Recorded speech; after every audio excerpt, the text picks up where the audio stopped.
നമസ്കാരം. പുതിയൊരു ക്ലാസ്സിലേക്ക് ഏവർക്കും സ്വാഗതം. +2 സേ പരീക്ഷ എഴുതാൻ പോകുന്ന വിദ്യാർത്ഥികൾക്ക് വേണ്ടി പൊളിറ്റിക്കൽ സയൻസിൽ നിന്ന് പ്രധാനപ്പെട്ട എസ്സേ ആണ് ഇന്ന് ഈ ക്ലാസ്സിൽ ഉൾപ്പെടുത്തിയിരിക്കുന്നത്.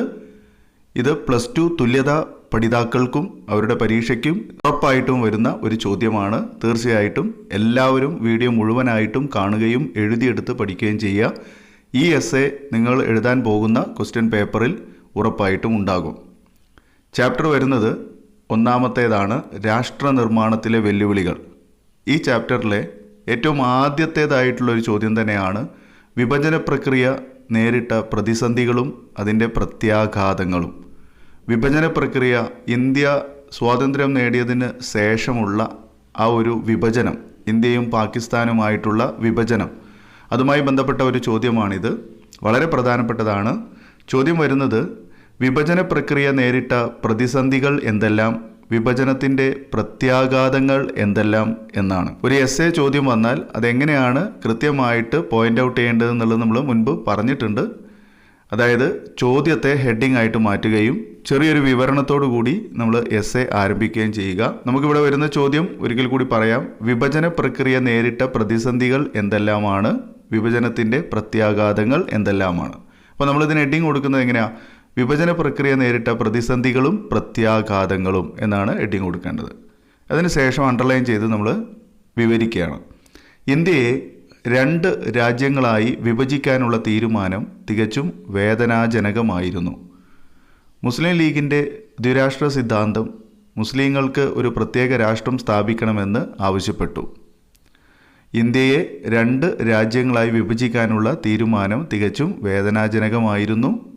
മുസ്ലിം ലീഗിൻ്റെ ദ്വിരാഷ്ട്ര സിദ്ധാന്തം മുസ്ലിങ്ങൾക്ക് ഒരു പ്രത്യേക രാഷ്ട്രം സ്ഥാപിക്കണമെന്ന് ആവശ്യപ്പെട്ടു. അപ്പോൾ ഇവിടെ തന്നെ നമുക്കൊരു ചോദ്യം, വൺ വേർഡ് വരുന്നുണ്ട്. അത് ഓർമ്മ വന്നപ്പോൾ ഞാൻ ഇതിൻ്റെ കൂടെ പറയുന്നുള്ളൂ. ദ്വിരാഷ്ട്ര സിദ്ധാന്തം വാദിച്ചത് ആരാണ് എന്ന് ചോദിക്കാം. ദ്വിരാഷ്ട്ര സിദ്ധാന്തത്തിൻ്റെ വക്താവ് ആരാണെന്നൊക്കെ ചോദിക്കാം. മുഹമ്മദ് അലി ജിന്നയാണ്. ഈ ഒരു പോയിന്റ് കൊടുത്തതിന് ശേഷം, ഈ ഒരു പാരഗ്രാഫ് കൊടുത്തതിന് ശേഷം ഇവിടെ കാണിക്കുന്ന പോലെ താഴെ നമ്മൾ ഈ പോയിന്റുകൾ ചേർക്കുകയാണ് ചെയ്യേണ്ടത്. വിഭജന പ്രക്രിയയിൽ നേരിട്ട പ്രധാന പ്രതിസന്ധികൾ താഴെ പറയുന്നവയാണ്. എന്നിട്ട് ഈ പോയിന്റുകൾ കൊടുക്കുക. 1. ബ്രിട്ടീഷ് ഇന്ത്യയിൽ മുസ്ലിം ഭൂരിപക്ഷമുള്ള പ്രദേശങ്ങളുടെ ഒരു ഏക മേഖല ഉണ്ടായിരുന്നില്ല.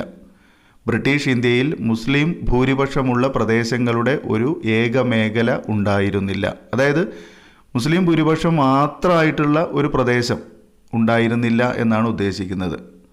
2ാമത്തെ പോയിന്റ്, മുസ്ലിം ഭൂരിപക്ഷമുള്ള എല്ലാ പ്രദേശങ്ങളും പാകിസ്ഥാനിൽ ചേരാൻ ആഗ്രഹിച്ചിരുന്നില്ല. അപ്പോൾ ഇവിടെ മുസ്ലിം ഭൂരിപക്ഷം എന്ന് പറയുമ്പോൾ അതിൽ മറ്റ് മതസ്ഥരും കൂടിയുള്ള ഒരു പ്രദേശമായിരുന്നു. അതുകൊണ്ട് തന്നെ മുസ്ലിം ഭൂരിപക്ഷമുള്ള എല്ലാ പ്രദേശങ്ങളും പാകിസ്ഥാനിൽ ചേരാൻ ആഗ്രഹിച്ചിരുന്നില്ല. 3ാമത്തെ പോയിന്റ്, ബ്രിട്ടീഷ് ഇന്ത്യയിലെ മുസ്ലിം ഭൂരിപക്ഷ പ്രവിശ്യകളായ പഞ്ചാബിലും ബംഗാളിലും മുസ്ലിങ്ങൾക്ക് ഭൂരിപക്ഷമുള്ള അനേകം വലിയ പ്രദേശങ്ങൾ ഉണ്ടായിരുന്നു. ബ്രിട്ടീഷ് ഇന്ത്യയിലെ മുസ്ലിം ഭൂരിപക്ഷമുള്ള പ്രവിശ്യകളായ പഞ്ചാബിലും ബംഗാളിലും അമുസ്ലിങ്ങൾക്ക് ഭൂരിപക്ഷമുള്ള അനേകം വലിയ പ്രദേശങ്ങൾ ഉണ്ടായിരുന്നു. പഞ്ചാബിലും ബംഗാളിലുമാണ് മുസ്ലിം ഭൂരിപക്ഷം കൂടുതലായിട്ട് ഉണ്ടായിരുന്നതെങ്കിലും അവിടെയും അമുസ്ലിങ്ങളായിട്ടുള്ള വിഭാഗങ്ങളും ഉള്ള പ്രദേശങ്ങൾ കൂടുതലായിരുന്നു എന്നാണ് പറയുന്നത്. 4ാമത്തെ പോയിന്റ്, ഏറ്റവും അനിയന്ത്രിതവുമായ പ്രശ്നം അതിർത്തിയുടെ ഇരുവശങ്ങളിലുമുള്ള ന്യൂനപക്ഷങ്ങളുടേതായിരുന്നു. ഏറ്റവും അനിയന്ത്രിതമായ പ്രശ്നം അതിർത്തിയുടെ ഇരുവശങ്ങളിലുമുള്ള ന്യൂനപക്ഷങ്ങളുടേതായിരുന്നു. അപ്പോൾ ഇത്രയാണ് വിഭജന പ്രക്രിയ നേരിട്ട പ്രധാനപ്പെട്ട പ്രതിസന്ധികൾ. അപ്പോൾ ഞാൻ ആ ഭാഗം ഒന്നുകൂടെ പറയുന്നു. ഇന്ത്യയെ 2 രാജ്യങ്ങളായി വിഭജിക്കാനുള്ള തീരുമാനം തികച്ചും വേദനാജനകമായിരുന്നു. മുസ്ലിം ലീഗിൻ്റെ ദ്വിരാഷ്ട്ര സിദ്ധാന്തം മുസ്ലിങ്ങൾക്കൊരു പ്രത്യേക രാഷ്ട്രം സ്ഥാപിക്കണമെന്ന് ആവശ്യപ്പെട്ടു. വിഭജനം പ്രക്രിയ നേരിട്ട പ്രധാനപ്പെട്ട പ്രതിസന്ധികൾ താഴെ കൊടുക്കുന്നവയാണ്. 1. ബ്രിട്ടീഷ് ഇന്ത്യയിൽ മുസ്ലിം ഭൂരിപക്ഷമുള്ള പ്രദേശങ്ങളുടെ ഒരു ഏക മേഖല ഉണ്ടായിരുന്നില്ല. 2. മുസ്ലിം ഭൂരിപക്ഷമുള്ള എല്ലാ പ്രദേശങ്ങളും പാകിസ്ഥാനിൽ ചേരാൻ ആഗ്രഹിച്ചിരുന്നില്ല. 3. ബ്രിട്ടീഷ് ഇന്ത്യയിലെ മുസ്ലിം ഭൂരിപക്ഷ പ്രവിശ്യകളായ പഞ്ചാബിലും ബംഗാളിലും അമുസ്ലിങ്ങൾക്ക് ഭൂരിപക്ഷമുള്ള അനേകം വലിയ പ്രദേശങ്ങൾ ഉണ്ടായിരുന്നു. 4.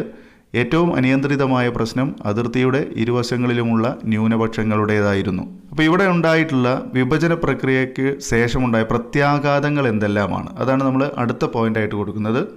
വിഭജനത്തിൻ്റെ പ്രത്യാഘാതങ്ങൾ എന്ന് സൈഡടി കൊടുത്തിട്ട് നമുക്ക് വേണമെങ്കിൽ ഒരു ചെറിയ വിവരണം കൊടുക്കാം. ഇന്ത്യ വിഭജനത്തിൻ്റെ പ്രധാന പ്രത്യാഘാതങ്ങൾ താഴെ പറയുന്നവയാണ്. അതിൽ ഒന്നാമത്തേത്, മാനവചരിത്രം അന്നേ വരെ കണ്ടിട്ടില്ലാത്ത അത്രയും ദുരിതപൂർണമായ മനുഷ്യ കൈമാറ്റം ആയിരുന്നു ഇന്ത്യ പാക് വിഭജനം. അപ്പോൾ ഇന്ത്യ പാക് വിഭജനത്തിൽ മനുഷ്യ കൈമാറ്റമാണ് നടന്നത്. അതായത് ജാതിയുടെ അടിസ്ഥാനത്തിൽ ആളുകളെ അങ്ങോട്ടും ഇങ്ങോട്ടും കൈമാറ്റം ചെയ്യുക. മാനവചരിത്രം അന്നേ വരെ കണ്ടിട്ടില്ലാത്ത അത്രയും ദുരന്തപൂർണമായ മനുഷ്യ കൈമാറ്റമായിരുന്നു ഇന്ത്യ പാക് വിഭജനം. രണ്ടാമത്തെ പോയിന്റ്, ലാഹോർ, അമൃത്സർ, കൽക്കത്ത എന്നീ നഗരങ്ങളിൽ കലാപങ്ങളും കൂട്ടക്കൊലകളും വൻതോതിൽ അരങ്ങേറി. അപ്പോൾ ഇതുമായി ബന്ധപ്പെട്ട് ഉണ്ടായിട്ടുള്ള പ്രത്യാഘാതത്തിൽ ഏറ്റവും പ്രധാനപ്പെട്ട ഒരു വിഷയം എന്ന് പറയുന്നത് ഈ പറഞ്ഞ നഗരങ്ങളിലെല്ലാം ലാഹോർ, അമൃത്സർ, കൽക്കത്ത തുടങ്ങിയിട്ടുള്ള നഗരങ്ങളിലൊക്കെ കലാപങ്ങൾ പൊട്ടിപ്പുറപ്പെട്ടു, കൂട്ടക്കൊലകളുണ്ടായി, അതുപോലെ തന്നെ കൊള്ളയടിക്കലുണ്ടായി, ഇതെല്ലാം നടന്നു. മൂന്നാമത്തെ മറ്റൊരു പോയിന്റ്, അതിർത്തിയുടെ ഇരുഭാഗങ്ങളിലുമുള്ള ന്യൂനപക്ഷങ്ങൾക്ക് അവരുടെ വീട് വിട്ടു പോകേണ്ടി വന്നു എന്നുള്ളതാണ്. നമ്മൾ നേരത്തെ പ്രതിസന്ധിയിൽ ഏറ്റവും പ്രധാനപ്പെട്ട ഒരു പ്രതിസന്ധിയായി പറഞ്ഞത് അതിർത്തിയിലുള്ള ഇരുപക്ഷങ്ങളിലും അല്ലെങ്കിൽ ഇരുഭാഗങ്ങളിലുമുള്ള ഇരുവശങ്ങളിലുമുള്ള ന്യൂനപക്ഷങ്ങളുടേതായിട്ടുള്ള ഏറ്റവും വലിയൊരു പ്രശ്നമുണ്ടായിരുന്നു. അത് ഈ ഒരു വിഷയമാണ്. അതിർത്തിയുടെ ഇരുഭാഗങ്ങളിലുമുള്ള ന്യൂനപക്ഷങ്ങൾക്ക് അവരുടെ വീട് വിട്ടു പോകേണ്ടി വന്നു.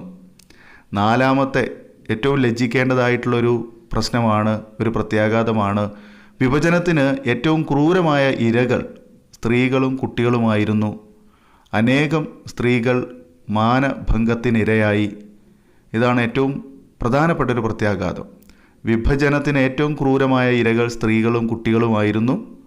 അനേകം സ്ത്രീകൾ മാനഭംഗത്തിന് ഇരയായി.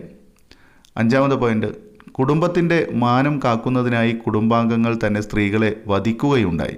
കുടുംബത്തിൻ്റെ മാനം കാക്കുന്നതിനായി കുടുംബാംഗങ്ങൾ തന്നെ സ്ത്രീകളെ വധിക്കുകയുണ്ടായി. അപ്പോൾ ഇത്തരം പ്രശ്നങ്ങളൊക്കെ വിഭജനത്തിൻ്റെ പ്രത്യാഘാതങ്ങളായിട്ട് കണക്കാക്കാവുന്നതാണ്. ഒരിക്കൽ കൂടി പറയാം, വിഭജനത്തിൻ്റെ പ്രധാനപ്പെട്ട പ്രത്യാഘാതങ്ങൾ: മാനവചരിത്രം അന്നേ വരെ കണ്ടിട്ടില്ലാത്തത്രയും ദുരന്തപൂർണമായ മനുഷ്യ കൈമാറ്റമായിരുന്നു ഇന്ത്യ പാക് വിഭജനം. ലാഹോർ, അമൃത്സർ, കൽക്കത്ത എന്നീ നഗരങ്ങളിൽ കലാപങ്ങളും കൂട്ടക്കൊലകളും വൻതോതിൽ അരങ്ങേറി. അതിർത്തിയുടെ ഇരുഭാഗങ്ങളിലും ഉള്ള ന്യൂനപക്ഷങ്ങൾക്ക് അവരുടെ വീട് വിട്ടു പോകേണ്ടി വന്നു. വിഭജനത്തിന് ഏറ്റവും ക്രൂരമായ ഇരകൾ സ്ത്രീകളും കുട്ടികളുമായിരുന്നു. അനേകം സ്ത്രീകൾ മാനഭംഗത്തിനിരയായി. കുടുംബത്തിൻ്റെ മാനം കാക്കുന്നതിനായി കുടുംബാംഗങ്ങൾ തന്നെ സ്ത്രീകളെ വധിക്കുകയുണ്ടായി. ഇപ്പോൾ ഇത്രയും കാര്യങ്ങൾ ഉൾപ്പെടുത്തി കഴിഞ്ഞാൽ നമുക്ക് വിഭജന പ്രക്രിയ നേരിട്ട പ്രതിസന്ധികളും അതിൻ്റെ പ്രത്യാഘാതങ്ങളും എന്ന എസ്സേക്കുള്ള 8 മാർക്കിൻ്റെ ചോദ്യത്തിനുള്ള ഉത്തരമായി. ഇത് കാണുമ്പോൾ നിങ്ങൾക്ക് കുറച്ചായിട്ട് തോന്നുള്ളൂ, പക്ഷേ എഴുതി വരുമ്പോൾ അത്യാവശ്യമുണ്ട്. എന്തായാലും കുറച്ച് വലുതാക്കി വൃത്തിയായിട്ട് എഴുതി കഴിഞ്ഞാൽ നല്ലൊരു എസ്സേ ആണ്. എന്തായാലും നിങ്ങളുടെ ക്വസ്റ്റ്യൻ പേപ്പറിൽ ഈ ചോദ്യം ഉറപ്പാണ്. അപ്പോൾ ഈ വീഡിയോ നിങ്ങൾക്ക് ഉപകാരപ്പെടുകയാണെങ്കിൽ തീർച്ചയായും നിങ്ങളൊന്ന് ലൈക്ക് ചെയ്യുകയും അതുപോലെ തന്നെ മാക്സിമം നിങ്ങളുടെ എല്ലാവരിലേക്കും ഒന്ന് ഷെയർ ചെയ്യുക. ആദ്യമായിട്ടാണ് നമ്മുടെ ചാനൽ കാണുന്നതെങ്കിൽ ചാനലൊന്ന് സബ്സ്ക്രൈബ് ചെയ്ത് അതിനടുത്തുള്ള ബെല്ലൊന്ന് എനേബിൾ ചെയ്ത് വെക്കുക. പുതിയ ക്ലാസ്സുകളൊക്കെ നിങ്ങൾക്ക് പരീക്ഷയ്ക്ക് മുമ്പേ നോട്ടിഫിക്കേഷനായിട്ട് ലഭിക്കുന്നതാണ്. എല്ലാവരും ലൈക്ക് ചെയ്യുക, എങ്കിൽ മാത്രമേ പുതിയ വീഡിയോകൾ ചെയ്യാൻ ഒരു താല്പര്യം, ഒരു ഇൻട്രസ്റ്റ് ഉണ്ടാവുന്നുള്ളൂ. അപ്പോൾ എല്ലാവർക്കും നന്ദി. വീഡിയോ കണ്ടിരുന്ന എല്ലാവർക്കും നന്ദി. Thanks for watching.